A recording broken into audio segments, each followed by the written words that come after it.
State, but the departments of social development, amapolisa, and the basic education do not act.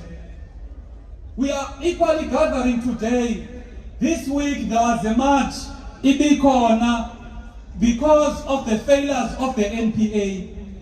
The NPA, it is required to be an institution. Apho abantu xa kuthe bamosha. I-NPA is that one institution that needs to translate ukuba abantu abamoshileyo mababanjwe.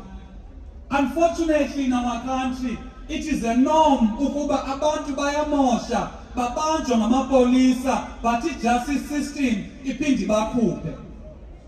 Baninzi abantu whereby there's overwhelming evidence of their wrongdoing, but the NPA, it is deliberately being destroyed so that it pursues political cases, but in cases that are affecting the ordinary people, the NPA ayizihoyi.